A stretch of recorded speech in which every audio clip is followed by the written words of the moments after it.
पाटील आरोपी सोबत केलमध्ये चहा पीत बसतात आणि ते सरपंचांना फोन करून तुमचं प्रकरण मिटवायचंय तुम्ही या म्हणून त्यांना केलला बोलून घेतात आणि त्यांना आरोपी ताब्यात देतात. म्हणजे हे काम पोलीस करतात. मग पोलिस जर आरोपींच्या ताब्यात जर समजा एखाद्या चांगल्या माणसाला जर देत असतील आणि त्याची जर एवढं निर्गुणपणे हत्या होत असेल तर आम्ही न्याय कुणाला मागायचा. आणि ते पोलीस आज बी केलमध्ये काम करतात. पोलीस स्टेशन मध्ये येणं त्यांना ज्या काही गोष्टी पाहिजेत त्या गोष्टी पोलीस स्टेशनमधून हस्तगत करणं. मग जर असा जर प्रकार घडत असेल तर आम्ही न्यायाची अपेक्षा पुढे ठेवायची. 9 तारखेला काही घटना घडली. आम्ही 9 तारखेला पहिल्यांदा आमची पहिली मागणी होती की हे जे 2 जण आहेत पीआय महाजन साहेब असतील किंवा पीएसआय राजेश पाटील असतील यांना तात्काळ बडतर्फ करून त्यांना यामध्ये सह आरोपी करा. यांना आजपर्यंत त्यांच्यावर कुठलीही कारवाई झाली नाही. त्याच्यानंतर आमची दुसरी मागणी होती किंवा उज्ज्वल निकम साहेबांची या ठिकाणी सरकारी वकील म्हणून नेमणूक करा. अद्यापपर्यंत त्यांची सरकारी वकील म्हणून नेमणूक झाली नाही. मग शासनाला निकाल लागल्यानंतर जर समजा नेमणूक करायची असेल नवीन जर पद्धत असेल तर आम्हाला माहित नाही. परंतु आतापर्यंत 10-15 हिअरिंग झाल्या ह्याच्यामध्ये अद्यापपर्यंत अजून शासकीय वकिलाची नेमणूक झाली नाही. मग शासकीय वकील नेमणूक कधी करणार आहे ते पण अद्याप आम्हाला माहित नाही. त्याप्रमाणे आम्ही हे प्रकरण फास्ट ट्रॅक कोर्टात द्या म्हणलं होतं. त्याबद्दल शासनात आम्हाला काही रिप्लाय आला नाही. किंवा याच्यामधला जो 7वा गुन्हेगार आहे कृष्ण आंधळे तो अद्याप शासनाला सापडत नाही. किंवा या प्रकरणामध्ये ज्या लोकांना या आरोपींना पळवून जाण्यामध्ये पैसे पुरवण्यामध्ये याच्यामध्ये तर डॉक्टर वायबशी म्हणून एक असा ग्रस्त आहेत ताई त्यांच्या सांगण्यावर 15 मिनिटांमध्ये पुण्यामध्ये 2 आरोपी सुदर्शन गुलेन ते आरोपी अटक झाले. त्याला नांदेडमध्ये पोलिसांनी पकडलं आणि त्याच्या म्हणणार तरी तो माणूस आज फक्त एका नोटीसवर केसमध्ये करतो. डॉक्टर वायबशी म्हणून त्याच्या म्हणण्यावर हे 2 आरोपी अटक झाले. किंवा ह्या आरोपींना जे लोक साहित्य पुरवठा करतात पोलीस स्टेशनमध्ये जाऊन ते लोक अजून मोकार करतात. ते लोक प्रत्येक तारखेला कोर्टामध्ये हजर आहेत. ते लोक जाऊन धनंजय देशमुखला सीआयडीच्या ऑफिसमध्ये धमकी टाकतात. मग पोलीस नेमकं करायला काय आम्हाला हेच समजत नाही. मग असा जर पोलीस तपास असेल आणि या पद्धतीने जर पोलीस प्रशासन जर काम करणार असेल तर आम्ही न्याय नाही मागितलेला आम्हाला योग्य वाटतं. आम्ही न्यायाची अपेक्षा ठेवायची कोणाकडून. आणि याच्यामध्ये विविध प्रकारचं राजकारण जे माणसं आम्हाला मदत करतात. आता संदीप भाईने आम्हाला एवढी मदत केली आहे पहिल्या दिवशीपासून. पहिल्या वेळेस जर आरोपीचं नाव जर एक्सपोज कोणी केलं संदीप भाईने केलं त्यांना वेगळ्या ट्रॅकवर नेऊन त्यांची बदनामी करायची. सुरेश अण्णा असतील त्यांची बदनामी करायची. म्हणजे किंवा पप्पा असतील त्यांची बदनामी करायची. जे लोक आम्हाला मदत करते त्या लोकांची बदनामी करून त्यांना आमच्यापासून बाजूला नेण्याचं काम चालू केलं. म्हणजे आम्ही न्याय कुणाला मागू नये किंवा काही करू नये. आमच्या गृहमंत्र्याला या ठिकाणी विनंती आहे की ज्या आमच्या मागण्या येतात बापू आंधळेची अटक असेल पीआय महाजन असतील पीएसआय राजेश पाटील असतील वाशीचे पीएसआय ते मॅडम इथले धारूर तालुक्यात गावंधारीचे येतात ते वंजारी समाजाचे येतात. त्यांनी आरोपीला पळवून लावण्यासाठी पूर्ण मदत केली. सीसीटीव्ही कॅमेऱ्यामध्ये पूर्ण दिसते त्यांच्यावर अद्याप कुठलीच कारवाई झाली नाही. मग आमच्या गृहमंत्र्याला विनंती आहे की आता घटना घडून 69 दिवस झाले तर आणि ताई आजपर्यंत 69 दिवसामध्ये अशी कंडिशन आहे आम्ही ज्या दिवशी आंदोलन करतो त्याच्या दुसऱ्या दिवशी आरोपी सापडतात. मग शासनाला आमच्या आंदोलनाची जर वाट बघायची असेल तर आम्ही रोज एक आंदोलन करतो पण आम्हाला लवकर न्याय द्या. आम्ही सर्व गावकऱ्यांनी रात्री मिटिंग घेतली ताई. आम्ही कोणी कुठला पुढारी एकतर आम्हाला ज्या लोकांनी मदत केली त्या लोक प्रामाणिक आज बी आमच्यासोबत आहेत. आमचा कुणावरही अविश्वास नाही. त्याच्यामुळे कुणीही या गोष्टीची मीडियामध्ये असेल किंवा हे असेल चर्चा करू नये. जे लोक आमच्या सोबत आहेत ते लोक आज बी आमच्या सोबत आहेत आणि ते पूर्णपणे आमच्या न्याय भूमिकेत आहेत. आणि त्याच्या उपर बी आम्ही मीडियामार्फत सांगू शकतो कुणी कुठेही गेलं आम्ही गावकरी संतोष देशमुखच्या मागे. जोपर्यंत संतोष देशमुखचे जे 9 मारेकरी त्यांना फाशी होत नाही तोपर्यंत गावातला एकही माणूस 1 इंचभरही बाहेर सांगणार नाही. मग ती कुठलंही आंदोलन असो मग पोलीस प्रशासनाला आमच्यावर काय करायचं ते करू द्या आम्ही मागे सरकणार नाही. त्या गोष्टीची कुणी चिंता करू नये. आम्ही पूर्णपणे गावकरी आमच्या महिला असतील पुरुष असतील तरुण वर्ग असेल वयोवृद्ध असतील आम्ही सर्वजण या ठिकाणी पूर्ण ताकदीनं ज्या 9 तारखेला आम्ही ज्या स्थितीत होतो आज बी आम्ही त्याच पद्धतीने या घटनेमध्ये पाठीमागे आहे. आमची प्रशासनाला काही आपल्या माध्यमातून आम्हाला विनंती आहे आपण संसद असेल मुख्यमंत्री साहेब असतील गृहमंत्री साहेब असतील यांना आपण सर्वांनी जाऊन भेटावं आणि या ज्या आमच्या मागण्या आहेत या तात्काळ पूर्ण करा म्हणावं. नाहीतर आम्ही 25 तारखेला सर्व गावकरी या ठिकाणी अन्नत्याग आंदोलन करणार आहे. मग त्यावेळेस तुमचा कलम 144 आहे का तुमचं कलम कोणतं आहे आम्हाला काय माहित नाही. कारण ज्या वेळेस पोलीस प्रशासनाकडून न्यायाची भूमिकाच आमची म्हणजे ही अपेक्षा संपली त्यावेळेस पोलिसांना काही विगत आम्ही करण्यासाठी तयार आहे.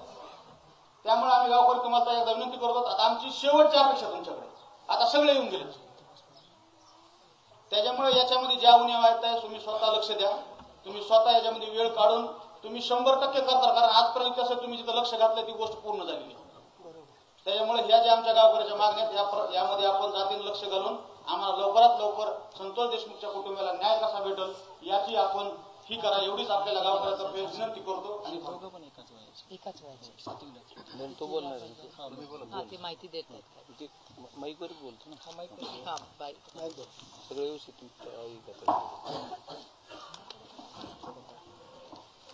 ही प्राथमिक माहिती आहे. मी थोडं तुम्हाला ऑफिशियली जे बोलतो 28/5 आवारा कंपनीवर पहिल्यांदा खंडणी मागण्यासाठी हे 2 आरोपी आले. अशा आरोपींवर म्हणजे डायरेक्ट त्यांनी PD आणि स्टोअर मॅनेजर यांना उचलून अपहरण केलं 28 तारखेला. त्यांच्या गाडीला वगैरे कॅमेरे असल्यामुळं ते ट्रेस झाले. त्या दोन्ही आरोपीला पकडलं तर त्याची फिर्याद ही 29ला झाली. म्हणजे मला ह्याच्यातून हे सांगायचं आहे 29 मे 29 मेला. तर हे 2 कॅरेक्टर आहेत ना, तर आपला जो घटनाक्रम आहे नंतरचा 29/11चा, त्याच्यानंतर 6/12चा, 9/12चा, त्याच्याबद्दल कुठेही आले नाही. म्हणजे मला हे सांगायचं की पोलीस प्रशासनानं त्वरित कारवाई केल्यामुळं त्या दोघांना कळालं. एक आरोपी आणखी त्याच्यातला हा आरोपी आहे ना अनोळखी, तो सगळ्यांच्या ओळखीचा आहे. हा ते सांगतो ना, त्याची माहिती आपण त्यांच्याकडून घेऊ, पण त्याच्यावर कुठलीही कारवाई नाही. आणि हेच इथली आमच्या पोलीस प्रशासनाची पद्धत आहे. इतर टाकून द्यायचं, तपासात काही सापडलं नाही म्हणायचं, त्याला सोडून द्यायचं, त्याचा पाठपुरावा देखील कोणी करत नाही. तर मला सांगायचं होतं की हे पहिला FIR आहे की जिथल्या तिथं कारवाई केल्यामुळे हे कॅरेक्टर पुढे कुठल्याही याच्यामध्ये आले नाही. त्याच्यानंतर 6 तारखेला ज्यावेळेस खंडणी मागण्यासाठी हे लोक आले 6/12ला, त्याच्या अगोदरचा पण एक FIR आहे 29/11चा. तोच 29च्या तारखेत आला. नाही हा तसं ही सिक्वेन्स अशी आहे. 29 राहू दे आता. 29/11ला ज्यावेळेस इथं खंडणी मागायला आले त्यांच्या नावाखाली, त्यावेळेस हे तेजच्या एका राजकीय कार्यालयात बसले होते तालुका अध्यक्षाच्या, जो की ह्याच्यातला खुनाचा आरोपी आहे विष्णू चाटे. तर 29/11ला हा जो टायमिंग आहे ना, त्या टायमिंग मध्ये हे महाशय त्याची एक रजिस्ट्री होती. ही त्या धमकीचा जो टायमिंग आहे आणि इथल्या रजिस्ट्रीचा टायमिंग आहे तो सेम आहे. हा टायमिंग हा. ही दुसरी घटना इथली. त्याच्यावर पण कुठलीच कारवाई त्यावेळेस झाली नाही. ही केस संतोष अण्णाचा खून झाल्यावर पोलिसांना कळलं की करायला पाहिजे. त्यावेळेस देखील हे लोक तिथे गेले, बसले, त्यांची कुठलीही तक्रार घेतली नाही. कारण का वरून फोन आला एकदा तक्रार घेऊ नका, तर इथं कुणी जरी आलं, किती जरी मुर्दे पडले, तर इथलं पोलीस स्टेशन तिथली कोणाची केस घेत नव्हतं. ही वास्तविकता आहे. ही गप्पांना माहिती आहे, ही सगळ्या आमच्या पंचक्रोशीत माहिती आहे, सगळ्यांना माहिती आहे. तुम्हाला त्याचे पण काही पुरावे आहेत माझ्याकडं की अण्णांचा खून झाला, पण हाफमटर इतक्या प्रकारचे झालेले आहेत. डायरेक्ट लेकरा बाळात बसलेल्या बापाला उचलून नेऊन मारलेले आहेत. ते लोक समोर येत नाहीत काही, भीतात ते लोक. आज जरी कुठं गेले लोक तर त्यांना वाटतं आपल्या भाऊंकडून कुणी येऊन आपल्याला मारतं का काय. तर हे झालं 29 तारखेचं, जो की FIR याचा कधी झाला, घटना झाली 29ला आणि FIR झाला 11/12ला खुनाच्या नंतर. ज्यावेळेस त्यावेळेस बाप्पा तिथं बसले, तिथून त्यांचा मेल पडल्यानंतर ही सुद्धा FIR झाला नाही, तर हा सुद्धा FIR होत नव्हता. त्याच्यानंतर 6 तारखेला ज्यावेळेस ही घटना घडली, आरोपी परत आले, वॉचमॅनला मारहाण केली. वॉचमॅनला मारहाण केल्यानंतर एक गावचा प्रमुख म्हणून तिथून फोन आला की असे भांडण चालले. त्यावेळेस भावाला देखील मारलं. गाववाले भरपूर होते. त्या दिवशी महापरिनिर्वाण दिन होता. त्या दिवशी मग गावातले काही लोक आले. शनी सरपंचाला हात म्हणजे मारलं, शनी त्यांना मारलं. पण ती भांडणं अशी होती की सोडासोडीची. मी स्वतः, तुम्ही इन्क्वायरी करा, PSI शिंदे साहेबांना बोलून घेतलं की मसा चौकच्या स्टोअरला असे भांडणं चालले, त्या जे कोणी आहेत त्यांना घेऊन जा. आणि आम्ही त्यांना अंगाला हातही नाही लावता दोघा भावांनी. हे सगळे लोक त्यांना बाबासाहेबांची शपथ खाऊन थांबवले आणि ह्या आरोपीला सोडलं. त्या आरोपीच्या गाडीमध्ये, जी की खुनाला गाडी होती, त्याच्यात सगळे हत्यार होते. तरी देखील ती गाडी सकाळी 7ला इकडे चक्रा मारती मसाजोगला. हे आरोपी संध्याकाळी 11:30 वाजता जामीन होती यांची, टेबल जामीन. आणि तो जामीन करणारा बालाजी तांदळे, जो की CID ऑफिसला, जो रजाया पुरवतो ह्यांना पांघरायला, आरोपीला पाण्याच्या बिस्लऱ्या पुरवतो, हे इथपर्यंत ह्या घटनाक्रम झालेला आहे या 29 तारखेचा. त्याच्यानंतर अॅट्रॉसिटी 12 तारखेला झाली. खून झाला 9 तारखेला, अॅट्रॉसिटी झाली 12 तारखेला. ही अॅट्रॉसिटी 6ची, ही जर अॅट्रॉसिटी 6च्या 6ला जर झाली असती तर ह्या जे क्रूरकर्मी लोक आहेत हे कमीत कमी 15-20 दिवस मध्ये असते, ह्यांना कळलं असतं प्रशासन काय, शासन काय, कायदा काय, गुन्हा केल्यावर काय होतं, हे बिलकुल झालेलं नाही. आणि मग त्याच्यानंतरची स्टोरी अशी की ज्यावेळेस माझ्या भावाचा मृत्यू झाला त्यानंतर मिसिंगची केस 3.5 घंट्याने यांनी आमची गडबडीत बाहेर होतो तर आम्ही तर सही करायला मध्ये बोलून सही घेतली, इथपर्यंत झालं. त्याच्यानंतर घटना घडली 7 पर्यंत. सगळे लोक गावातल्या रस्त्यावर बसले रात्रीच्या 1 वाजेपर्यंत. तोपर्यंत कुठलीही कुणी त्याचा फेरबदल केला नाही, कुणी पुरवणी एफआयआर घेतला नाही. रात्री 1 वाजता शब्द दिला, जे PI बल्लाळ आहेत, ऑडिओ क्लिप त्यांच्या आलेले आहेत, त्यांचे काय संबंध आहेत कोणासोबतचे, तर त्या बल्लाळांनी इथं सांगितलं की 9 वाजेपर्यंत आम्ही आरोपी तुमच्याकडे आणतो, तुम्ही आता उठा. बाया, माणसं, लेकरं, सर्वसामान्य माणसं रस्त्यावर बसलेले होते. मग सकाळी 9 वाजेपर्यंत त्यांनी कुठलीच कारवाई केली नाही. रात्री घटना घडल्यावर 10:30 वाजेपर्यंत आरोपींचे फोन चालू होते. मी स्वतः विष्णू चाटेला 12:30 वाजता फोन केला तरी फोन चालू होता. यांनी कुणालाही ट्रेस न करता कुणालाही पकडलं नाही. हे आरोपी वाशीकडे गेले त्याचं कारण होतं तिथं की PSI घुले नावाचे यांचे नातेवाईक होते ह्या आरोपींचे. त्यांनी सांगितलं की पुढं पोलीसच्या गाड्या आहेत, तुम्ही कोणत्या ठिकाणी गाडी थांबवायची, कुठून पळून जायचं. आणि म्हणले पुढं जंगल आहे. कुठं जंगल आहे? वाशीमध्ये जंगल आहे असं तुम्ही बघा नेटवर्क किंवा सॅटेलाईटवर, तिथं जंगल आहे का बघा. हे म्हणले जंगलात पळाले आणि तिथून निसटून गेले. हे झालं. त्याच्यानंतर मग आदरणीय मनोज दादा इथं जवळपास 4 वाजता आले होते, ते रात्रीचे 11 वाजेपर्यंत होते. त्यांनी पुरवणी एफआयआर करून घेतला. त्याच्यानंतर PM केलं. 1:30 वाजता इथं ज्यावेळेस अंत्यविधी झाला भावाचा त्यावेळेस मनोज दादा इथं होते. जर दादा येऊन बसत नाहीत तर ह्या घटनेची सुरुवात होत नाही आणि तुम्ही देखील कोणी आमच्याकडे येत नाहीत, कारण का तिथंच विषय सगळा संपत होता. गुन्हा नोंद झाला त्या दिवशी. दुसऱ्या दिवशी 11 वाजता गुन्हा नोंद झाला. आपण बसलो त्याच्या ह्या जागेवर आपल्या, म्हणजे इतक्या भयावह म्हणजे हे प्रकरण आहे. मग पुरवणी जबाब केला. त्याच्यानंतर हा गुन्हा झाला. हा असा घटनाक्रम आहे. आता ह्याच्यातून एकच आम्हाला तुम्हाला त्याचा सारांश द्यायचा आहे की सगळी पोलीस यंत्रणा, ते SP साहेब असतील, ते PI साहेब असतील, ते LCBचे लोक असतील, ह्या लोकांनी एवढी अराजकता माजवली. हा खून हा आरोपीने केला नसून हा यंत्रणेने केलेला गुन्हा आहे असं मी त्याचा भाऊ म्हणून ठोकपणे सांगतो आणि त्याचे सगळे पुरावे देतो पोलिसांना. ज्यावेळेस मी DYSP साहेबांना बोलतो कि ये त्यांना हिंदी बोलतात ते कि ये इसका कॉल आता था क्या कभी तुमको, कभी कभार आता था क्या, बोले हमको सभी को फोन आता था. 50 ते 60 कॉल आहेत त्या दिवशी. आणि ह्यांचे जर 6 तारखेपासून 18 तारखेपर्यंतचे जे कॉल रेकॉर्ड काढले 1,000 कॉल निघते ह्यांच्यासोबत. घटना घडल्यापासून 15 दिवस तरी या कुणाला कुणीही गांभीर्याने घेतलं नव्हतं ह्या लोकांनी ज्यांनी गुन्हा केला. आणि आता सगळे म्हणतात खूप संवेदनशील मुलगा आहे मी, माझा भाऊ गेलाय, माझं सगळं जे आयुष्यातलं जे होतं ते सगळं गेलं. माणूस गेल्यानंतर कुणी प्रेम दाखवतं, गाव दाखवतं, ते दाखवतं, पण मी जिवंतपणे माझ्या भावाला, माझे आई वडील, माझे जे कुटुंब आहे सगळ्यात माझा प्रमुख माणूस होता.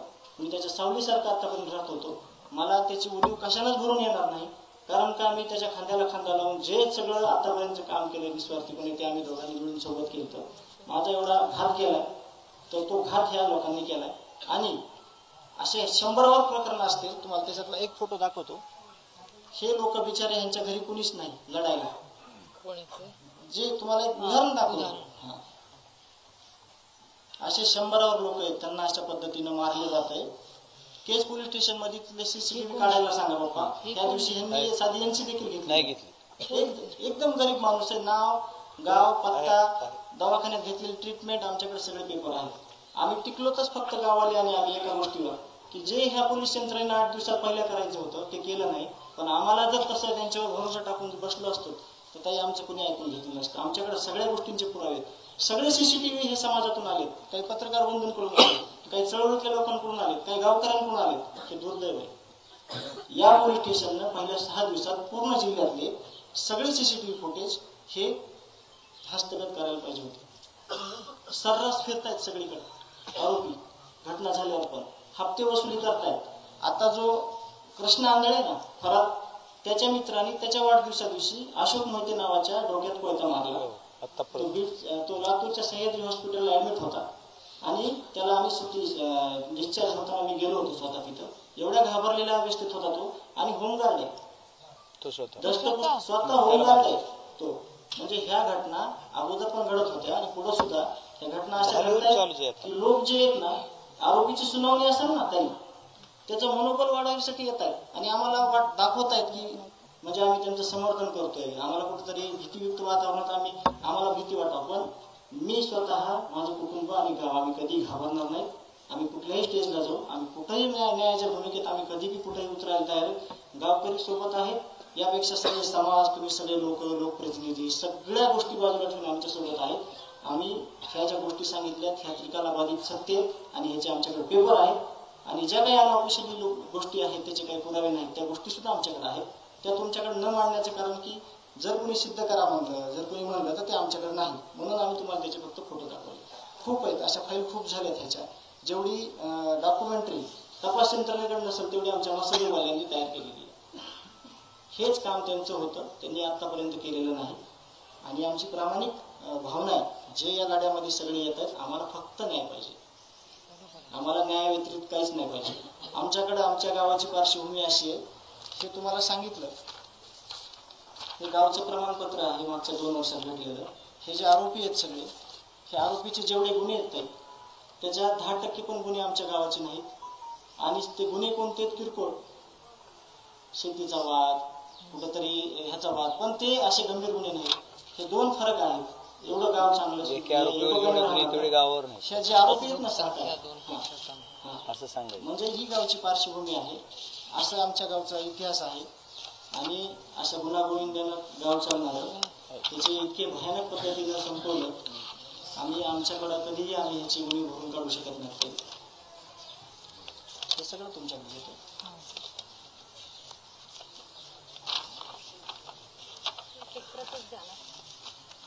कुठंतरी पहिल्यांदा जातीवादाचा मुद्दा आणायचा बघितला तर जे काही सामाजिक क्षेत्रातले लोक आहेत, दीपक काका नागेगोजे, खूप चांगलं काम आहे. 1000 मुली त्यांच्याकडे अनाथ त्या सांभाळतात, त्या डॉक्टर होत आहेत, इंजिनियर होत आहेत. त्या लोकांचं मनोगत आहे, फक्त गावाविषयी त्यांचं काय मत आहे हे खाली जोडलेलं आहे.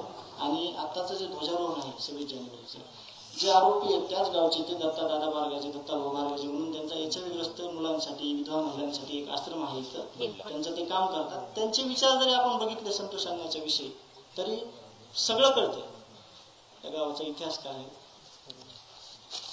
त्याच्यामध्ये एक मुद्दा राहिला. 9 डिसेंबरला त्या दिवशी घटना घडली, गावातले काही तरुण केस पोलीस स्टेशनला गेले, पण केस पोलीसवाल्यांना दिशाभूल केली. इकडे जीवाचीवाडी म्हणून गाव आहे आणि संतोष अण्णाला चिंचोली शिवारात नेलं. पोलीसवाल्यांना सांगितलं नाही तुम्ही जीवाचीवाडीकडे शोधा, म्हणजे जाणीवपूर्वक दिशाभूल केली पोलीसवाल्यांना. केस आरोपी झाले पाहिजे.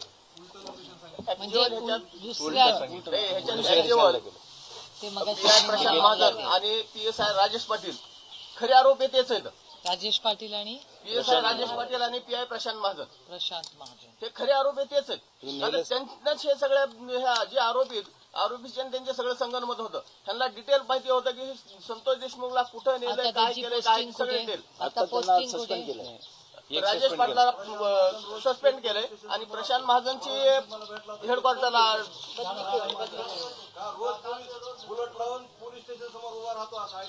कोण? 3 दिवसाखाली मला भेटला होता. रोजच केसमध्ये आता पोस्टिंग कुठे? त्यांची हेडक्वार्टरला पोस्टिंग केलेली. पण मग इथे कशी येतात ते? तोच मुद्दा महाजनला दिली केसला परत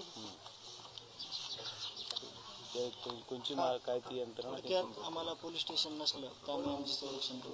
अरे असं कसं म्हणजे असं होत असेल तर खूप गरीब लोक आहेत. परत कसं पाठवलं याला? पाठवला होता त्याला इन्क्वायरी लावायला पाहिजे ना. सेक्शन 4 खाली अॅट्रॉसिटीचा गुन्हा 6 तारखेला घेतला नाही, त्याच्यावर तो सेक्शन 4 मध्ये जो अधिकारी टाळाटाळ करतो त्याला नियमाने सेक्शन 4 ने अॅट्रॉसिटीत आरोपी करायला पाहिजे. कामात आहे गेल्यामुळे ऐकतच नाही. आपलं कामात आहे की ही तर लई छोटा विषय. एवढे मोठी परिस्थितीत महाजन जो आहे रामकृष्ण बांगरवर खोटे गुन्हे त्याच्यावरती अॅट्रॉसिटीचा गुन्हा दाखल झाला पाहिजे, कारण का त्यांनी अॅट्रॉसिटी नोंदवण्यात हायगाई केली. आता ह्याच्यातला रामकृष्ण बांगर नावाचे ते येणार होते, आता इथे आले की त्यांच्यावरती या सगळ्यांनी मिळून खोटे केसेस केले. त्यांची बायको जी रामकृष्ण बांगर ही म्हातारी बाई आहे, 5 केसेस केले, 1 नाही 5. नाही पण त्याच्यात हाईट म्हणजे तिन्ही रिव्हॉल्वरनी गोळी मारली असं दाखवलंय. आता त्यांना जामीन झाला म्हणजे मुलाचा अजून पोराचा राहील. मुलावर बाळाचा राहील. आहेत हेच कळलं नाही. म्हणून म्हणजे गावकऱ्यांना कदाचित हे नसेल. आमची मागणी काय होती, आम्ही जेव्हा विधानसभेत बोलत होतो की तुम्ही आम्ही जे विधानसभेत मुद्दे मांडले त्याच्यामधला माझा जो प्रमुख मुद्दा होता तो म्हणजे तुम्ही ज्युडिशियल इन्क्वायरी लावा आणि ज्युडिशियल इन्क्वायरीचा स्कोप मोठा ठेवा. म्हणजे इथे ज्यांच्यावर अन्याय केले त्या वाल्मिक कराड आणि कंपनीने धनंजय मुंडेंच्या आशीर्वादाने त्या सगळ्यांना तक्रार नोंदवता येईल. कारण मला अनेक कुटुंबियांनी फोन केला. आता हे महादेव मुंडेचं प्रकरण आहे, त्याच्या बायकोनी पहिल्यांदा माझी संपर्क साधला की असं आहे. म्हणजे ताई तुम्ही बोला, आम्ही उभा राहतो. तसे अनेक प्रकरण आहेत.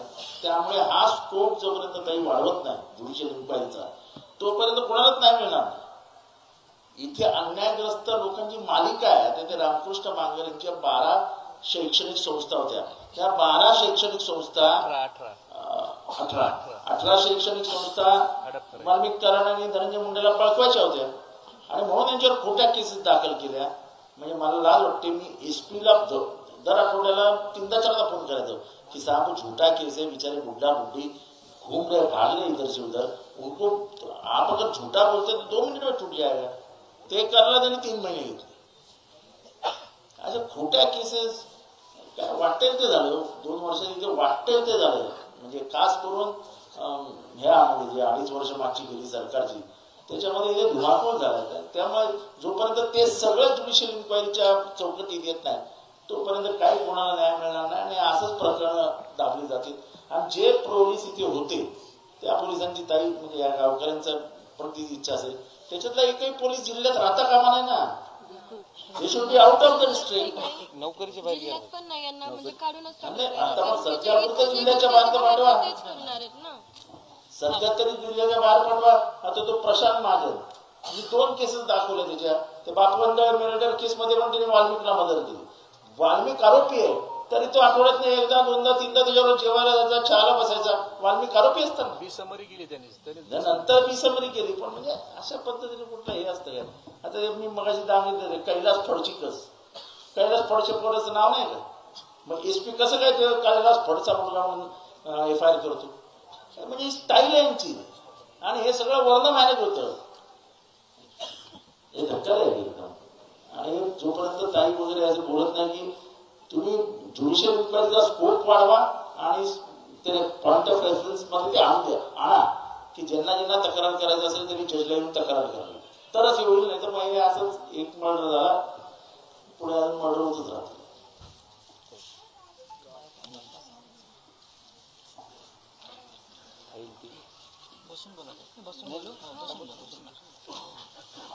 नमस्कार सगळ्या गावकऱ्यांना. रामकृष्ण हरी. खरं तर मी काही इथे भाषण करायला आलेली नाही. मी फक्त या कुटुंबाची भेट घ्यायला.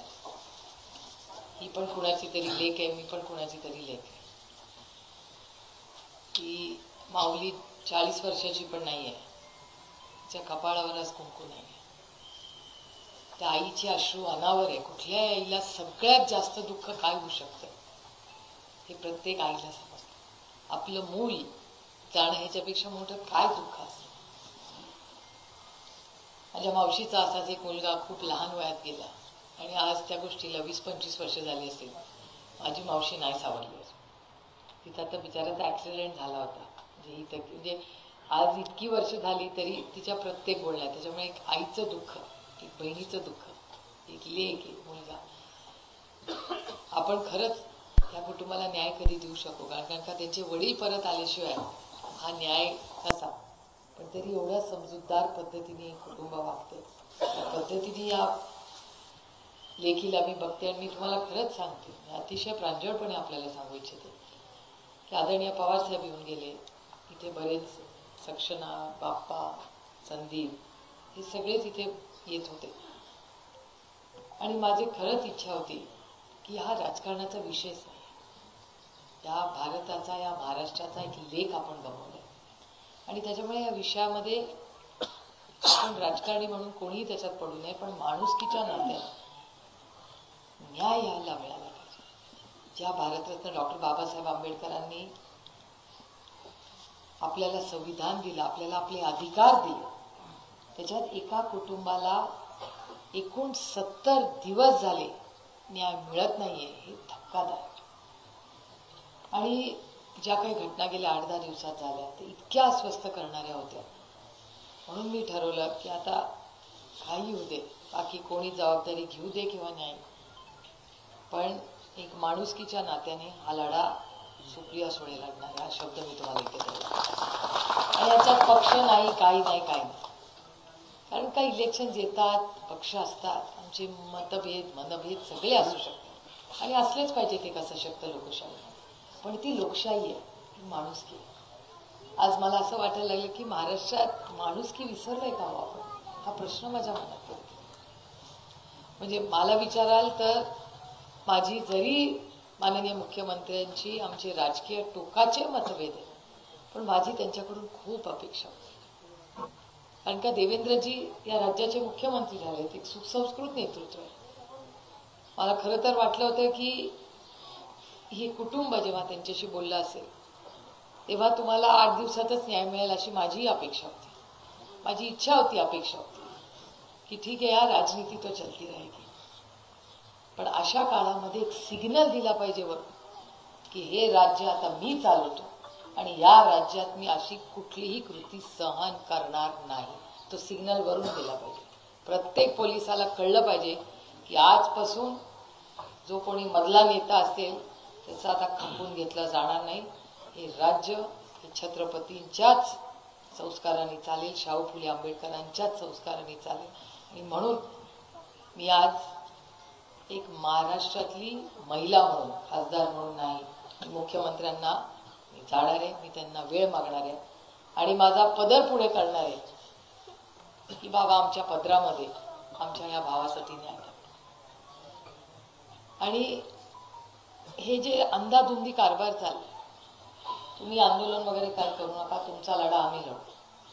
मग तुम्ही अन्न सोडू नका, खरंच सोडू नका. माझी विनंती काही गावकऱ्यांना, तुम्ही आम्ही सगळे ताकदीने लढू. बाप्पा या देशामध्ये ही गोष्ट कुणामुळे कळली तर बाप्पानी कळली. बाप्पा म्हणला मी उभं राहतो, भाषण करतो. म्हणलं काय बोलणार, उभे राहिले आणि म्हणले की जोपर्यंत त्यांना फाशी मिळत नाही मी स्वस्थ बसणार नाही. बीडच्या केसमध्ये फाशी झालीच पाहिजे, परभणीच्या केसमध्ये आम्हाला न्याय मिळाला आणि बसून गेले. म्हणलं अरे अजून काय बोल, ते म्हणलं अजून मला काय बोलायचंच नाही, ते मला फक्त न्याय पाहिजे आणि मला ह्याचं राजकारण करायचं नाही, म्हणून मी फक्त फाशी मागतोय, मला बाकी काही नको. जो कोणी गुन्हेगार आहे त्याला फाशी झालीच पाहिजे. आणि आम्ही त्यानंतर मी फारशा बाहेर कुणाला बोलले नाही, कारण का मला बोलायचं नव्हतं बाहेर. पण मला तुम्हाला हे पण स्पष्टपणे सांगायचं की ह्याचा आम्ही दोघांनी बाहेर बोललेलं नाही. बाप्पा तुमच्या परवानगीने मी बोलते की एक 8 दिवसापूर्वी बाप्पा आणि मी आम्ही अमितभाई शाहना परत जाऊन भेटून आलो आणि त्यांनी आम्हाला शब्द दिला की ते जातीने लक्ष या विषयात द्या.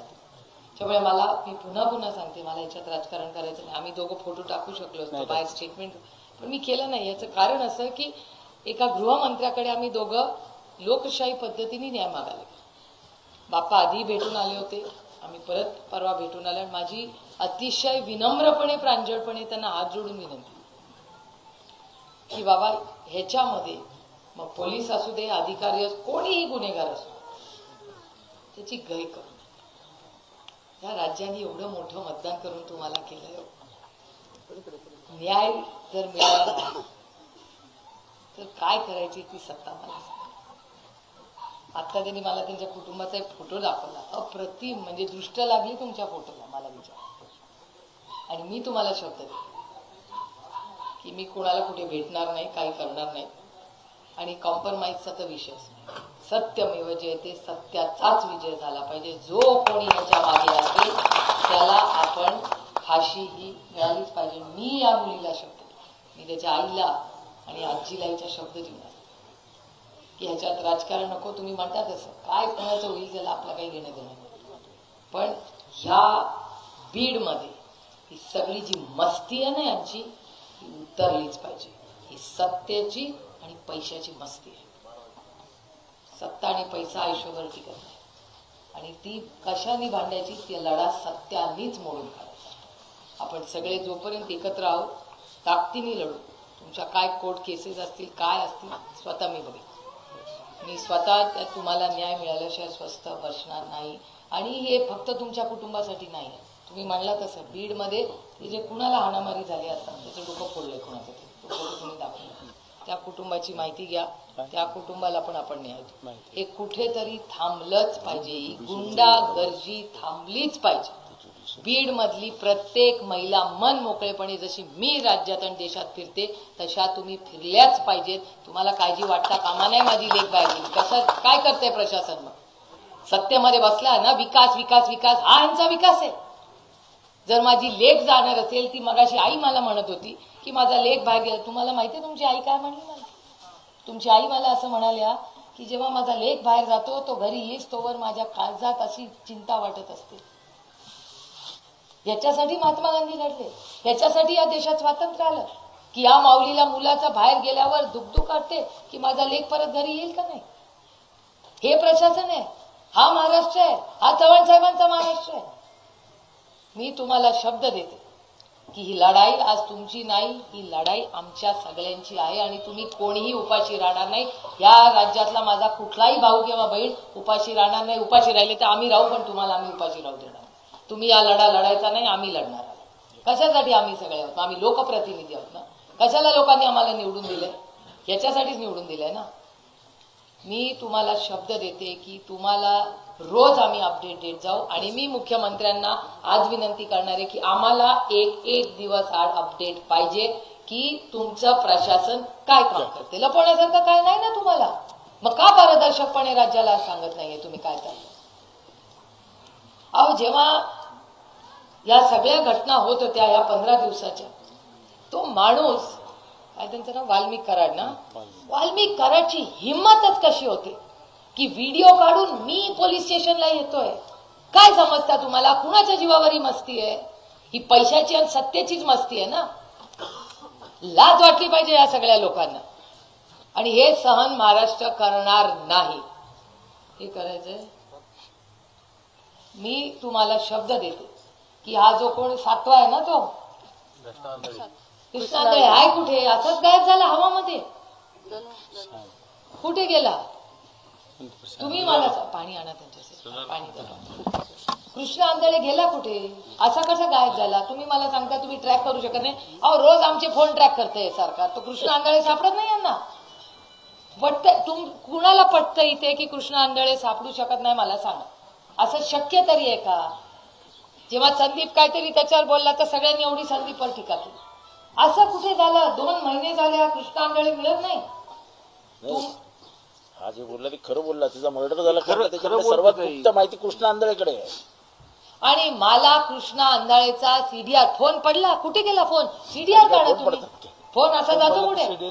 आम्हाला सीडीआर पाहिजे. कृष्णा आंधळे आणि प्रत्येक जे 7 लोक अटक झाले त्यांचा सीडीआर हा फोनचा मिळालाच पाहिजे. आणि याच्यासाठी आपण सगळे मिळून लढा लढू. आणि त्याचा आधी तुम्हाला काय बोलायचं? एसपीचे सीडीआर काढा. डीवायएसपी आणि एसपीचे सीडीआर पहिले म्हणजे जेव्हा मर्डर झाला त्याच्या आधी आणि त्या आवाजा कंपनीच्या मध्ये एसपीचे आणि सगळ्यांचे सीडीआर काढा. डीवायएसपीचे सीडीआर काढा. आणि ताईंनी ज्याचे हिंट दिली की प्रशासनानं, ताई तुम्हाला आठवत असेल की शीना बोरा नावाचं एक प्रकरण झालं होतं. आतापर्यंत महाराष्ट्रामध्ये जेवढी खून प्रकरणं झाली म्हणजे पब्लिक मध्ये गेली. पोलीस हे बघतं की 1 दिवसाआड पत्रकार परिषद घेऊन झालेली चौकशी महाराष्ट्रासमोर ठेवते. मग ह्या खून खटल्यामध्ये एकदाही पोलीस प्रशासनाने आजपर्यंत पत्रकार परिषद घेऊन ही अशी चौकशी झाली आहे का सांगितलं नाही? कारण या सगळ्या गोष्टी त्यांना लपवून ठेवायच्या.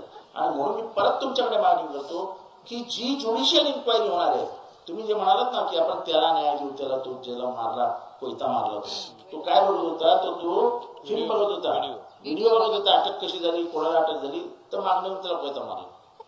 ह्या सगळ्यांना जोपर्यंत ज्युडिशियल इन्क्वायरीच्या परव्ह्यू मध्ये घेत नाही, त्याच्या म्हणजे कक्षेत घेत नाही ज्युडिशियल इन्क्वायरीच्या, तर काहीच नाही मिळणार आहे. लोकच अहो तो रामकृष्ण बांगरची फॅमिली घाबरत होती माझ्याशी बोलायला. नाही नंतर बोलतो इतकी दहशत निर्माण करून ठेवली आहे. त्याच्यामुळे मला वाटतं केडीचा केस राहिला. आपण जे मागणी केली आहे की ह्या देशामध्ये खंडणी हा मोठा गुन्हा आहे. मनमोहन सिंग साहेब काँग्रेसचं जेव्हा सरकार होतं ना तेव्हा त्या काळामध्ये ईडी, आता ईडी तर सगळ्यांनाच माहिती आहे, पोरापोराला ईडी माहिती आहे राज्यात आता, आणि ईडी खंडणी मागणं म्हणजे तो गुन्हा आहे या देशामध्ये, त्याला ईडी लागते.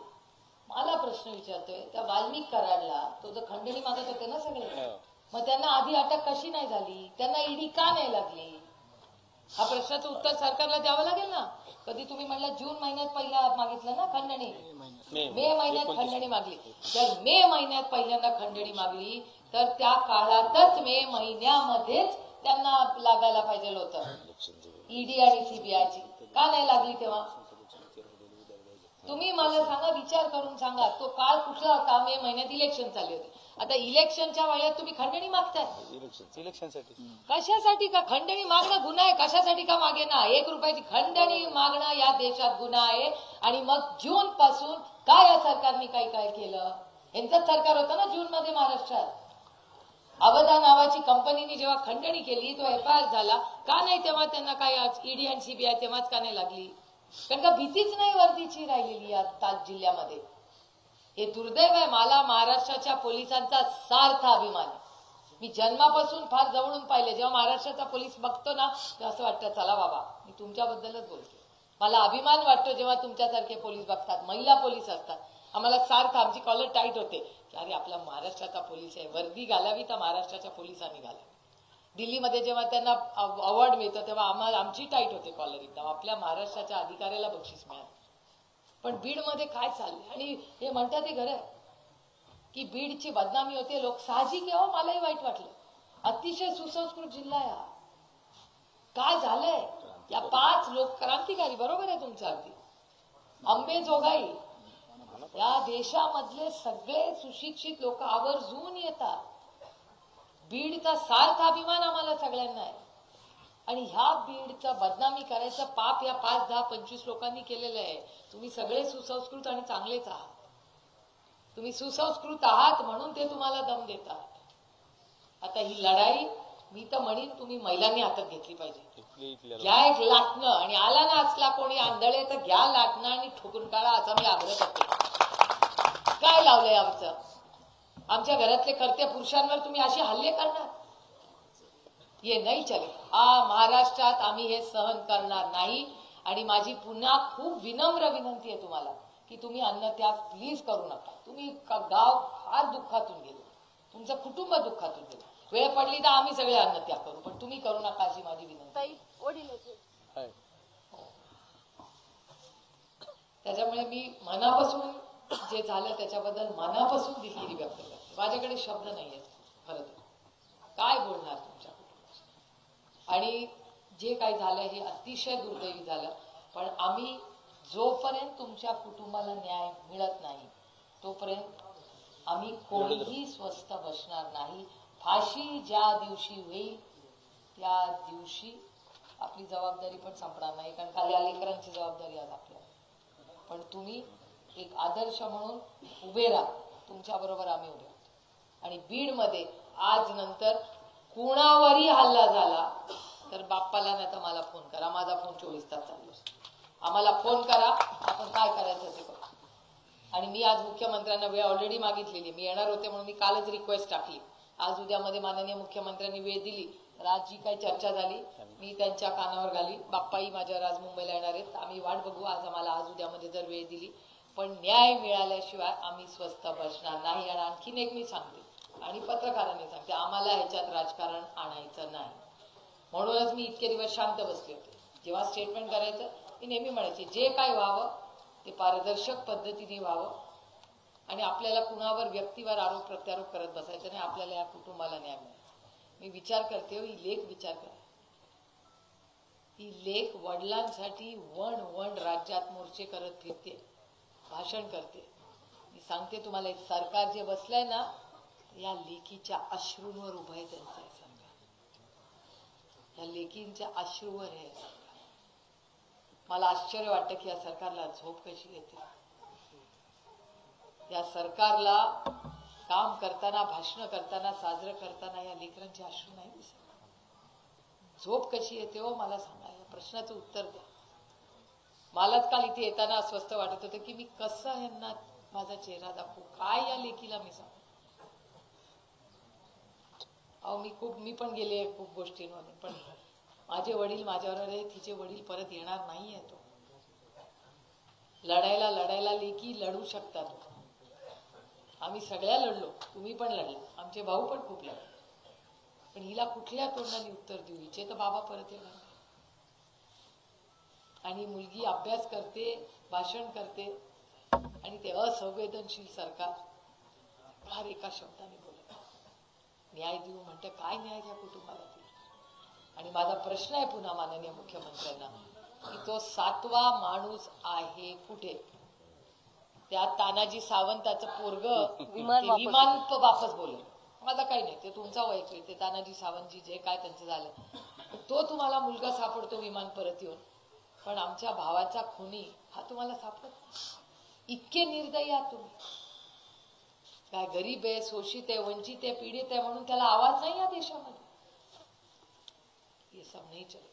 आम्ही पूर्ण ताकदीने या कुटुंबाच्या मागे उभं राहू, आणि जोपर्यंत यांना न्याय मिळत नाही, आणि ह्या दोन्ही मुलांची जबाबदारी जी आदरणीय पवार साहेबांनी घेतलेली आहे, ती अर्थातच आम्ही यांचं कुटुंब म्हणून या मुलांच्या सगळ्या दुःखत आहेत, पण ते सुख त्याच्यात आम्ही आयुष्यभर राहू, हा शब्द मी तुम्हाला सगळ्यांना देते. आणि आज गावकरी आपण मोठ्या संख्येने आला, आणि तो विश्वास माझ्यावर दाखवला. मी नेहमी सगळ्यांना सांगतो की एखाद्याने जेव्हा आपल्यावर विश्वास टाकताना त्याचं एक मोठं दडपण असतं आणि एक मोठी जबाबदारी असते. आणि तुमची बहीण म्हणून ही आज जबाबदारी घेणार आहे. आणि मी शब्द तुम्हाला देते की बाप्पा आणि मी आयुष्यभर, आणि संदीप भैया, आम्ही सगळे तुमच्या बरोबर पूर्ण राहू. आवाज साहेबांचं आमच्या कुटुंबातलेच लोक आहेत. माझं नाव नाही घेतलं मला काही फरक पडत नाही. मी लढणारच माणूस, मला काही याच्यात दुसरी गोष्ट माझी स्पष्ट करायची नसता, झोपमधनं स्पष्ट करायची. कुणाकडे अजूनही काय बोलताय. लाडकी बहीण योजनेचं अध्यक्षपद आजही त्यांच्याकडे आहे. एसडीएम सांगतायत की ज्या दिवशी म्हणजे ते इन्फोर्स मध्ये अगोदरच्या सरकारमध्ये होतं, तर ते गेलं. मी स्वतः विचारलं एसडीएम, तर ते नाहीये आता, रनिंग नाहीये असं त्यांनी मला सांगितलं. लिहून घ्या त्यांच्याकडून, लिहून मागून घ्या, मागणी करून घ्या. मला थोडीशी सुस्पष्टता याच्यात अशी करायची आहे की मी जेव्हा पहिलं भाषण केलं तेव्हा सांगितलं होतं की ही माणुसकीची हत्या. खरंच आहे. इतक्या अमानवी पद्धतीने एखाद्याला मारणं हे माणुसकीला शोभणार नाही. त्यामुळे उभा महाराष्ट्र जो उभा राहिला माझ्यासकट, तो माणुसकीच्या नात्याने उभा राहिला की हे नाही चालू द्यायचं. तेव्हा मी उभा राहिलो तेव्हा माझी जात तुम्हाला माहिती, मी वंजारी विरुद्ध लढा नव्हता कधी. हा मानवी मनातली जी विकृती आहे त्याच्या विरुद्धची लढाई आम्ही लढत होतो. जे बाबासाहेबांनी सांगितले की अन्याय अत्याचाराविरुद्ध तुम्ही उभं राहिलं पाहिजे, आम्ही उभे राहिलो. याला कुठेही वंजारी मराठा असा स्पर्श नाही. ही महाराष्ट्राच्या मातीची लढाई आहे. कारण का ही माती एका वेगळ्या पद्धतीने पुढे गेली आहे. हे शाहू फुले आंबेडकरांचे विचार आहेत सगळे. त्यामुळे जातीपातीचा स्पर्श न देता आपल्याला वाल्मिक कराड हा वंजारी समाजाचा चेहरा होऊ शकत नाही. गेल्या मागच्या 3 वर्षामध्ये 40 IAS तयार केले वंजारी समाजाने. ते चेहरे आहेत आमचे. हा कसला चेहरा मारायला? ते हे असले काही चेहरे बिरे होत नाही. महाराष्ट्रातले तमाम वंजारी समाजातले लोक फोन करतात, म्हणाले आम्हाला गावामध्ये तोंड दाखवायला लाज वाटते. लोक आमच्याकडे संशय नजरेने बघायला. समाजाच्या लोकांना त्रास दिला त्यांनी, खोटे गुन्हे त्यांच्यावरच केले. आता तुम्ही एवढे आहात ना, एवढ्या मर्डर झाले, आरोपी कोण आहे? तो सगळे आरोपी वंजारी आहेत, बरोबर आहे. बापवंजारी मर्डर केस तो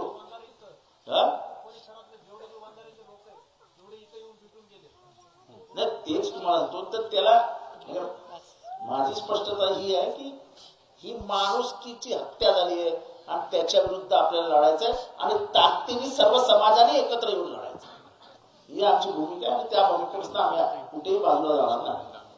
माझी एवढीच सगळ्यांना विनंती आहे की हे सगळे जे गुंड आहेत ना, त्यांना माफी नाही. कुठलाही गुंड आज बीड मध्ये जो फिरत असेल त्याला माफी नाही. आणि जो नेता या गुंडांच्या मागे उभा राहील, त्याचा पर्दाफाश केल्याशिवाय मी स्वतः बसणार नाही.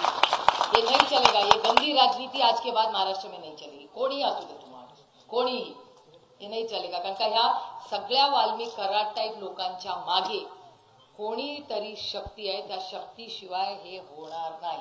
धनंजय मुंडे शक्ती कोणी का असे ना, कोणी त्याची इन्क्वायरी झाली पाहिजे. त्याची इन्क्वायरी झाली पाहिजे, पोलिसांचीही झाली पाहिजे आणि राजकीय नेत्यांची पण झाली पाहिजे. उतरलं पाहिजे, राजीनामा झाला पाहिजे त्यांचा. हे जे पोलीस जे प्रेशर खाली आहेत ना, घरगड्यासारखे जे वागतात ना, ते मंत्रिपदाचा वरच असते त्यांना. संदीप बोला. राजीनामा झाला पाहिजे. ताई, आमची एकच मागणी आहे. सुरुवातीपासून पहिल्या दिवशीपासून गावात जेव्हा मी आपल्याशी चर्चा केली, वाल्मिक कराड काही एवढा मोठा नाहीये, त्याला संरक्षण फक्त या मंत्रिपदाचं भेटते. अशाच मंत्रिपदाचं जे धनंजय मुंडे साहेब जे मंत्री आहेत ना, त्याचं संरक्षण भेटतंय. हे सगळे सरेंडर झाले, एका गाडीमधून येते. प्लीज, मला भयंकर राग येतोय ऐकल्यावर. पोलीस सरेंडर कसले झाले का? उपकार केले का स्टेशनमध्ये आपल्यावर? गेल्यानंतर हातात सगळे दोरे गंडे होते. साहेब, आवड साहेब, आपण सुद्धा लय ताकदीने मांडले सभागृहात माझ्यासोबत यांनी. आणि त्यांना जोपर्यंत त्यांचा राजीनामा देत नाही ना, हे सगळं हे बघा, त्यांची फाईल बघा, काय काय त्यांनी जमा केले. एकदा त्यांचा राजीनामा झाला ना, हे सगळेच फासावर चढतील बघा. तुम्हाला सांगतो, एवढीच आमची मागणी सगळ्यांची. बाकीच्या आरोपीला ते त्यांचं तोंड झाकलं, हातकाड्या लावल्या आणि ह्यांना का सोडलं. त्याच्यामुळेच त्यांचा राजीनामा झाला पाहिजे. ही प्रमुख मागणी पाहिजे ताई आपली. ह्याच्यात राजकारण हे काही नाही. आणि प्रकाश दादा म्हणले ना, भाड्याने दिलं. गावकऱ्यांची ताई दुसरी एक मागणी आहे की कुमावत नावाचे एक अधिकारी होते, ज्यांनी सगळ्यांच्या चाव्या टाईट केल्या होत्या. तर त्या कुमावतला आणण्यासाठी गेले 1.5 महिना मागणी होते. आले होते ते 1.5 वर्षापूर्वी. तुमची बदली झाली, पण परत एकदा त्यांना आणलं पाहिजे. आणि दुसरी एक गोष्ट, एक चौकशी झाली पाहिजे, कदाचित कोणाच्या लक्षात येणार नाही. हिने व्हिडिओ काढला की मी पोलीस स्टेशनला जातोय. खरं तर पोलिसांचं काम होतं नाकेबंदी करायची आणि त्याला त्या गाडीत पकडायचा, गाडीत पकडून आपल्या गाडीत घ्यायचा आणि घेऊन यायचा.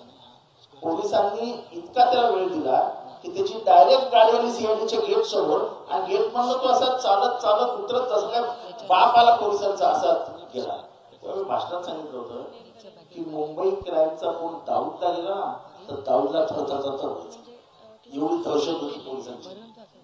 ह्या सरकारच्या वागण्यामुळे खरी लाच जर कोणाची केली असेल तर पोलिसांची. सरकारचं काय नाही केलं. आणि त्याच्यामुळे त्या प्रकरणाचीही चौकशी झाली पाहिजे की त्याला हे असा मार्ग मोकळा कोणी करून दिला. त्याला जी गाडीतनं आणला, त्या गाडीचा चालक कोण होता, त्या गाडीच्या चालकाची चौकशी झाली पाहिजे. तो आधी कोणाच्या यात्रेत कोणाबरोबर होता किंवा हा विषय काढायला नको. पण एकंदरीतच टाईमला नाही आवडत. पण मी स्पष्ट सांगतो की राजकीय वरदहस्तामुळे इथल्या सगळ्या गुन्हेगारांना अभय मिळालं, आणि आज ते जे माजलेत ते फक्त आणि फक्त राजकीय वरदहस्तामुळे. सरेंडर होण्याच्या आदल्या दिवशी मांजर सुंबेवर ही आरोपी व्हिडिओ काढायची हिंमत कशी होते? काय उपकार केला काय आपल्याला? सरेंडर केलं. परळीतच होते ते. माझं म्हणणं आहे, सरेंडर केलं काय? उपकार केले का आपल्यावर? त्यांनी त्याला पकडून हात फरफडत आणायला पाहिजे होतं. हे काय लावलंय आपल्यावर? उपकार केलं काय? काहीतरी सांगतात, व्हिडिओ करतात. हे सुस्त कसं आहे ना? दुर्दैवी आहे, खूप खूप दुर्दैवी आहे. चलो प्रेस वाले तुम्ही आपल्याला निघायला लागेल ना पुढे येऊ का ते? तुम्ही आम्हाला दिलासा दिला होता की तुम्ही पूर्णपणे खंबीर आमच्या पाठीमागे आहात. पण परत मी गावकऱ्यांतर्फे आपल्याला विनंती करतो, आम्ही 25 तारखेपर्यंत ऐका बाप्पा, आम्ही 69 दिवस वाट बघितली. 25 तारखेपर्यंत आमच्या मागण्या नाही झाल्या तर आम्ही 25 तारखेला मागण्याची लिस्ट द्या जी मला तुमच्याकडं. 25 तारखेपर्यंत तुम्ही तुमच्या मुख्यमंत्र्यांना भेटा, तुमच्या लेवलवर तुम्ही तुमचं करा. 25 तारखेपर्यंत जर मुख्यमंत्र्यांना आम्हाला न्याय दिला नाही तर आम्ही 25 तारखेला अन्न त्याग करणार, म्हणजे करणार. पण आता आमची सहनशीलता संपवली आहे. कृपा करून तुम्ही आता त्या गोष्टीमध्ये लक्ष द्या. प्रेसवाले या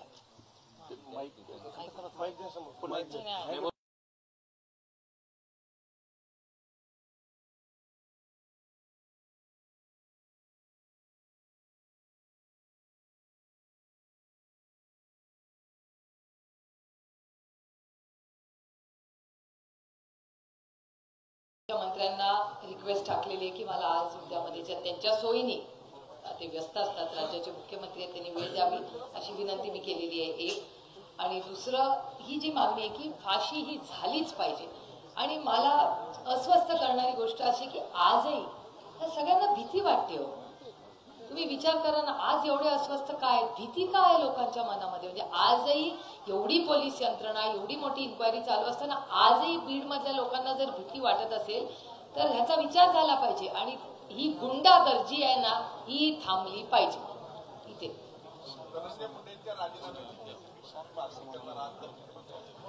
मी तुम्हाला खरं सांगू, काही गोष्टी या नैतिकतेवर असतात.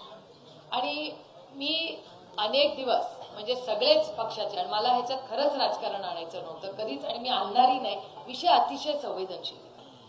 आणि त्याच्यामुळे माझी अपेक्षा होती की, तुम्हाला आठवत असेल आमचं सरकार होतं, म्हणजे तुमच्या परवानगीने थोडासा विषय बोलते प्लीज, की आमचंही सरकार होतं तेव्हा देशमुख साहेबांचं फक्त कानावर काही गोष्टी आल्या तेव्हा अटक झाली, राजीनामा झाला. त्याच्यानंतर ते आपले नाही आता आपलं नाही नवाबभाई संजय राऊत झाले नाही का, ते मुलीची काही केस झाली, संजय राठोड, ती मुलीचा आरोप झाला तर आठवत असेल तुम्हाला. तर त्या संजय राठोडांच्या वेळीच पण राजीनामा उद्धवजींनी घेतला होता त्यांचा. तो केस चालूच होती, पण नैतिकतेवर तेव्हा उद्धव ठाकरेजींनी निर्णय घेतला की संजय राठोडांवर आरोप होत आहेत, त्यांनी बाजूला झालं पाहिजे, आणि ते योग्यच निर्णय होता. तर आमची एवढीच मागणी आहे की नैतिकतेवर त्यांनी राजीनामा द्यावा. आणि हे मागणी रास्त आहे, मला वाटतं त्याच्यात काही, जोपर्यंत इन्क्वायरी पूर्ण होत नाही थोडा वेळ बाजूला जा, इन्क्वायरीतून तुम्हाला जर क्लीन चिट मिळालं तर प्रश्नच येत नाही. पण नैतिकतेवर, आणि सुरेश दासांचं एक स्टेटमेंट आहे तुमच्याच चॅनलवर मी पाहिलंय की नैतिकतेची आणि यांची कधी भेटच झाली नाही असं सुरेश दास म्हटले. आणि यांच्या चॅनलवर, माझ्या मनाचं नाही, मी यांच्या चॅनलवर पाहिलेलं बोलते. सुरेश दत्तांनी धनंजय मुंडेंची भेट घेतली, त्यानंतर चर्चा झाली, त्याच्याकडे कसं बघतो? मला खूप वेदना झाल्या, मला खरंच सांगते. एक तर सुरेश दसानी मी अनेक वर्ष एकत्र काम केलंय, पण मला खूप वेदना झाल्या. तुमचे ये उमेद नव्हती, मला खूप वाईट वाटलं. कारण मला असं वाटलं की हा जो केस लढा आहे, परभणीचा असू दे, बीडचा असू दे, हा लढा वैयक्तिक नाहीये, हो, हा राजकीय नाहीये, हा या कुटुंबाला न्याय देण्यासाठी आहे. हा एक सामाजिक प्रश्न आहे. तो मोडून, म्हणजे जर आज कोणीही खंडणी मागत असेल तर कुठल्याही पक्षाचा माणूस असेल त्याला अटक झालीच पाहिजे. खंडणी वाईट गोष्ट आहे, म्हणजे खून तर फार पुढची गोष्ट आहे, पण खंडणी मागणंच गुन्हा आहे. तर खंडणी मागण्यासाठी या लेकराचं आयुष्य उद्ध्वस्त झालंय, हा कुठला न्याय मला सांगा. मग अशा वेळी काय झालं पाहिजे, याच्यात आम्ही राजकारण आणलं पाहिजे. ही माणुसकीचा विषय, आणि माणुसकी राहिलीच नाही या सरकारमध्ये असं दुर्दैवाने म्हणावं लागतं. त्यामुळे माझ्या खरं तर सुरेश दसांकडून खूप अपेक्षा होत्या. मला फार दुःख झालं, वेदना झाल्या ते बातमी ऐकून, कारण का मला वाटलं होतं की ते लॉजिकल एंडला नेतील ही गोष्ट.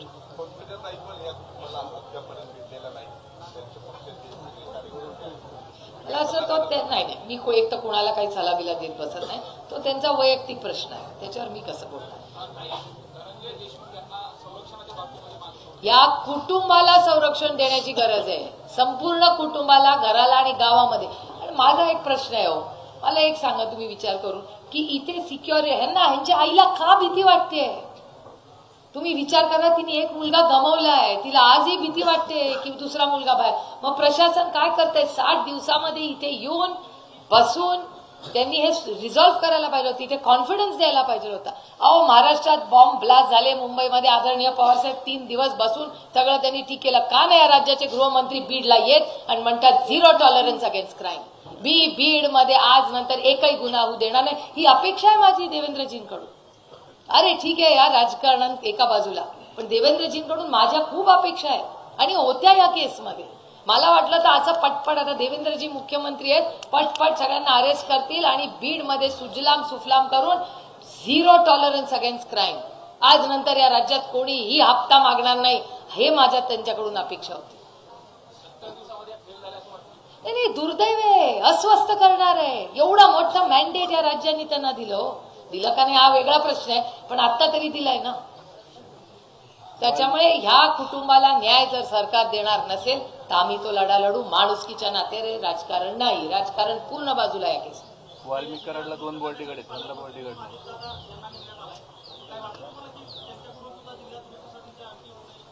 अर्थातच ते या राज्याचे डेप्युटी चीफ मिनिस्टर आहेत, ते ह्यामध्ये येऊन गेले. माझी एकच अतिशय विनम्रपणे बीडच्या पालकमंत्र्यांची विनंती माझी राहिली, जी मी मागणी करणार आहे, त्यांना पत्र केलंय मी तयार, जी मी पाठवणार आहे त्यांना आज, की हे सगळं माननीय मुख्यमंत्र्यांनी हे नीट करावं, कारण का गृह मंत्रालय त्यांच्याकडे. पण बीडच्या पालकमंत्र्यांची माझी अतिशय विनम्र विनंती आहे की इन्क्वायरी तुम्ही 1 वर्षाची लावली आहे. जे आरोप सुरेश धसांनी केले ते 1 वर्षाचे, वो नाही चलेगा. 19 पासून आतापर्यंत इन्क्वायरी झाली पाहिजे, ही आमची मागणी. कारण का बीडकरांचं नुकसान झालंय. पीक विमा आता म्हणजे तुमच्या परवानगीने बोलते मी हे, की काल दौंडमध्ये मला शेतकरी भेटले, कागद आहे माझ्या डायरीमध्ये, मी तुम्हाला दाखवू शकते. बीडमध्ये हार्वेस्टरला एक शेतकरी भाऊ आला होता आणि तो काल मला म्हणत होता, ताई तू बीडला चालली आहे ना, माझे 8 लाख रुपये बघ मिळतात. तुम्हाला भेटले होते ना ते लोक? नाही, हा तुमचा विषय नाही, म्हणून मी तुमची परवानगी घेऊन बोलले. बारामती लोकसभा मतदारसंघातला, बारामती असू दे, दौंड असू दे, या सगळ्या भागातले शेतकऱ्यांनी 8-8 लाख रुपये यांना दिलेत हार्वेस्टर घ्यायला. डीबीटी, अरे काय बोलायचं, हे येथे काही जागा नाही बोलायची, म्हणून मला त्या विषयावर बोलायचं नव्हतं. पण मी मुख्यमंत्र्यांशी बोलणार आहे आणि मी दिल्लीतही बोलले हे सगळं. आणि मला शिवराज सिंग चव्हाण यांचे जाहीर आभार मानायचे. शिवराज सिंग चव्हाण या देशाचे शेती मंत्री आहेत. त्यांनी मला शब्द दिलाय पार्लमेंटमध्ये की मी या सगळ्या पीक विम्याच्या घोटाळ्याची आणि सगळे जे कृषी मंत्रालयात महाराष्ट्रात घोटाळे झालेत त्याची इन्क्वायरी लावून तुला देईन. मी वाट बघते की मी त्यांच्यावर विश्वास टाकलाय. जरी वेगळ्या राजकीय पक्षात असले तरी माझी शिवराज सिंग चव्हाणांकडून प्रचंड अपेक्षा, मोठे नेते राहिले, अनेक वर्ग मुख्यमंत्री आहेत, माझ्या खूप अपेक्षा आहेत की महाराष्ट्राच्या शेतकऱ्याला ज्या कोणी व्यक्तींनी फसवलं त्याला शिक्षाही झालीच पाहिजे, ही माझी मागणी. एक मिनिट पुढे होऊन येतो.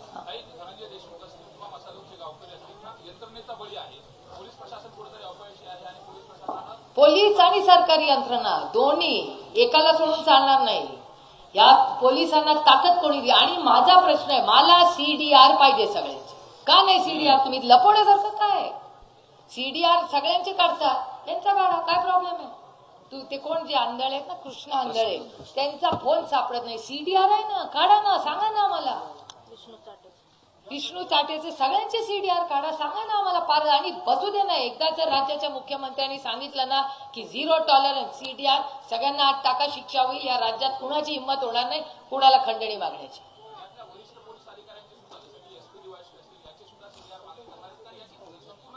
100% आमची मागणी आता संदीप भैयांनी केलीच, बाप्पांनी पण केली की सगळ्यांचे सीडीआर काढा. ते कुणाशी बोलले, कुणाला ते गलिच्छ व्हिडिओ दाखवले, हे आम्हाला माहिती पाहिजे याची. कुणाला त्यांनी फोन करून जेव्हा ते चाललं होतं, आता या मुलांच्या समोर मला बोलायला लावू नका हे विषय. त्यांच्यावर आधीच दुःखाचा डोंगर आला, आपण परत ते विषय नको मुलांच्या समोर काढूया.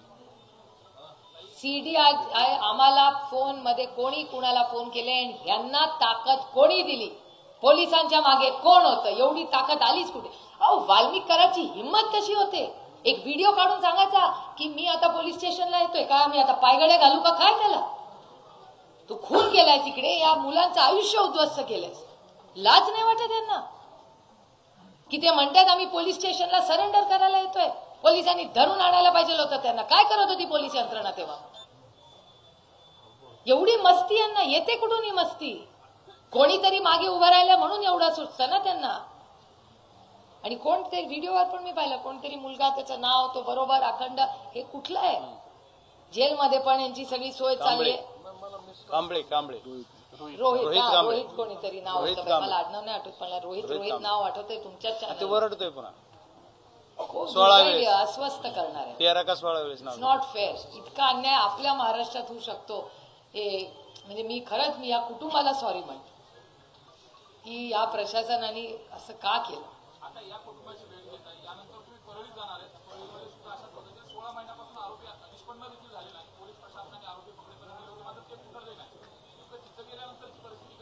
अरे बीड मध्येच कसे सगळे गुन्हेगार फरार होतात? काय करताय? इन्चार्ज कोण आहे इथला? त्याला उत्तर द्यावं लागेल. म्हणून तर मी देवेंद्रजींकडे न्याय मागणार आहे की काय करते इथली कुठली लिडरशिप त्यांच्या मागे उभी राहते. पोलीस फार चांगले असतात. मी फार वर्ष अनुभव केलाय. आमच्या जिल्ह्यात आम्ही बघा पोलिसांना कधी त्रास देत नाही आणि ते बिचारे चांगले आहेत, ते काम करत असतात आपापल्या पद्धतीने.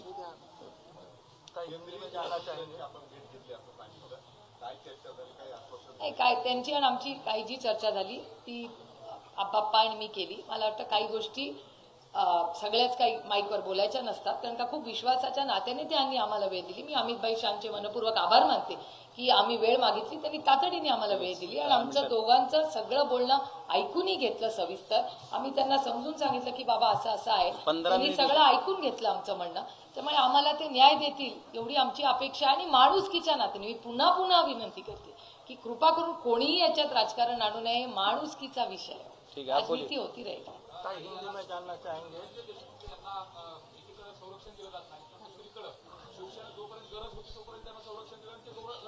नाही आता ते विषय नाही, आज हे हाच विषय तो नंतर मी साईडला जाऊन तुम्हाला देईन. हिंदी में जानना चाहेंगे आज आप थोड़ी बार को मिलने को आए और बाद में आप मुख्यमंत्री को भी मिलेंगे, तो मुख्यमंत्री के पास क्या आवेदन? नहीं, हमारी मांग यही रहेगी कि जिन्होंने ये खून और ये गंदी हरकत की उनको फांसी होनी ही चाहिए और जल्द होनी चाहिए. हम 5 साल और 10 साल नहीं रुकने वाले. हमको फास्ट ट्रैक कोर्ट चाहिए और इसी साल हमको इन फैमिली को न्याय मिलना चाहिए. और जिस तरह अंधाधुंधी यहाँ हो रही है, कौन है इसके पीछे, उनको भी, उन सबको, और जो पुलिस यंत्रणा को ताकत कौन दे रहा है, उसके पीछे कौन करवा रहा है. हमारे महाराष्ट्र की पुलिस बहुत अच्छे है, पुलिस ये नहीं गंदा काम करे, उसके पीछे कोई है जो इनको करवा रहा है ये सब का. मंत्री धनंजय मुंडे का राजीनामा का बार बार मांग नहीं होता है, लेकिन अभी तक राजीनामा नहीं. हमारी तो कहती है कि नैतिकता इस पे ही होनी चाहिए. अरे आप सोचिए ना, इस बच्चे की आंसू पे ये सरकार खड़ी है. इतनी असंवेदनशील सरकार मैंने कभी नहीं देखी. थँक्यू. तुम्ही माझ्या कॉन्टॅक्टमध्ये राहा, मी फाईल करते. मुख्यमंत्र्याचे